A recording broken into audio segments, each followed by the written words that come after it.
a lone car winding up the narrow road toward Hillcrest Manor. The headlights cut through the growing darkness as the car approaches the mansion.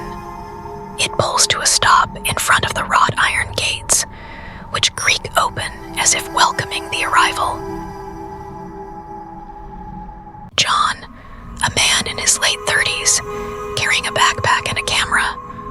He pauses to take in the sight of the mansion before him, a mixture of awe and trepidation on his face. He is here to document the rumored hauntings of Hillcrest Manor for his blog. But as he stands before the decaying structure, a chill runs down his spine. John takes a deep breath, steels himself, and walks through the gates, which groan as they close behind him, John approaching the massive front doors of the manor. He hesitates for a moment, then pushes them open. The doors creak loudly, echoing through the empty halls as he steps inside. The foyer is vast and dark, with cobwebs hanging from the chandeliers and dust coating every surface. John flips on his flashlight, the beam cutting through the darkness, revealing the grandeur that once was. The camera follows him as he explores the house, moving from room to room. The wallpaper is peeling, the furniture is covered in white sheets, and the air is thick with the scent of decay. As John moves deeper into the house, the temperature drops, and the silence becomes almost oppressive. He begins to notice small, unsettling details. A family portrait with the faces scratched out, a mirror with a crack running through it like a jagged scar, and a child's toy left abandoned in the middle of the hallway. John setting up his camera in what appears to be the manor's parlor. The fireplace is cold and dead, the ashes long since settled. He begins recording, narrating his observations into a handheld recorder. As he speaks, the camera slowly pans across the room, capturing the eerie stillness. Suddenly, a faint sound echoes from somewhere deep within the house, a distant whisper, barely audible. John freezes, his heart pounding. He listens intently, but the whisper fades away, leaving only the oppressive silence. He shakes off the unease and continues his work, but the sense of being watched grows stronger.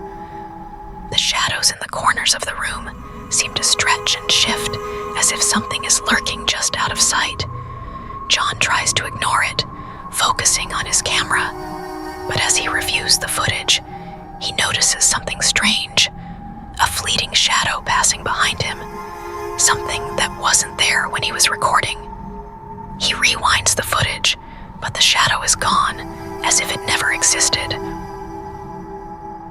John exploring the upper floors of the mansion. The floorboards creak under his weight, and the wind whistles through the broken windows, creating an eerie symphony of sounds. He enters a bedroom, long abandoned, with a canopy bed draped in dusty curtains. As he moves the flashlight across the room, he catches a glimpse of movement in the mirror. Startled, he turns to face it, but there is nothing there. The reflection shows only the empty room and his own pale face. Suddenly, the door behind him slams shut with a deafening crash. John rushes to the door, but it won't budge. Panic sets in as he hears the whispers again, this time closer, clearer. They seem to be coming from all around him, a chorus of disembodied voices murmuring unintelligible words. John's breath quickens as the temperature in the room drops even further, his breath visible in the air. He backs away from the door, his eyes darting around the room, searching for the source of the voices.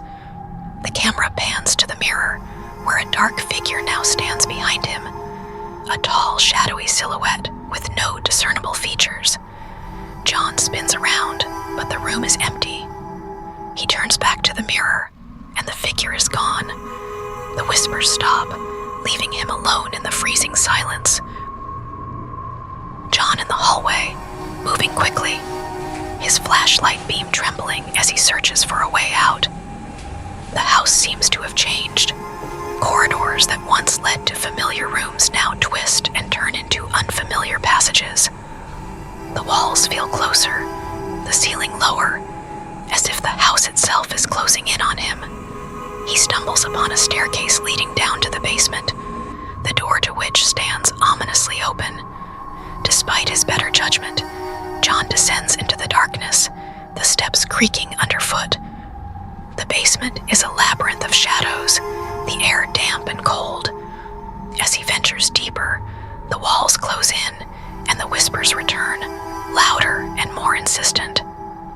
John's flashlight flickers, and in the brief moments of darkness, he catches glimpses of movement, fleeting shadows that seem to follow him, always just out of reach. He finds himself in a large, cavernous room filled with old, rotting furniture and strange symbols etched into the stone walls. In the center of the room stands a large, circular mirror covered in dust. As John approaches it, the whispers crescendo, becoming a deafening roar. The mirror begins to vibrate, the surface rippling as if it were liquid. John is transfixed, unable to look away as the reflection changes, showing not the basement, but a dark, twisted version of the mansion. The figure from before appears in the reflection, standing directly behind him. John spins around, but the room is empty. He turns back to the mirror, and the figure reaches out from the reflection, its hand emerging from the glass. The whispers become screams as John stumbles backward, tripping over debris and falling to the ground. The figure steps through the mirror, towering over him. John scrambles to his feet and runs, the figure in pursuit, its footsteps echoing through the basement. He reaches the staircase and ascends as fast as he can, but the house seems to stretch on forever, the staircase endless. John bursting out of the basement and into the foyer, gasping for breath. The house is alive with noise now, doors slamming, windows rattling, and the whispers growing louder, filling every corner of the mansion. He races toward the front door, but it slams shut just as he reaches it. John pounds on the door, screaming for help, but the house refuses to let him go. He turns to face the hall, where the shadowy figure now stands, blocking his escape. The figure advances slowly, the whispers growing louder until they are all John can hear. He backs away, desperately searching for a way out, but the house has become a maze of corridors and rooms that lead nowhere. In a final act of desperation, John grabs a nearby candelabra and swings it at the figure. It passes through the shadow harmlessly, as if the figure is made of smoke. The candelabra clatters to the ground, and the figure reaches out, its hand closing around John's throat. As the figure tightens its grip, the whispers turn into a deafening scream. John's vision blurs, the world around him fading as he is dragged toward the mirror. He fights, but the figure is too strong, pulling him inexorably toward the reflection.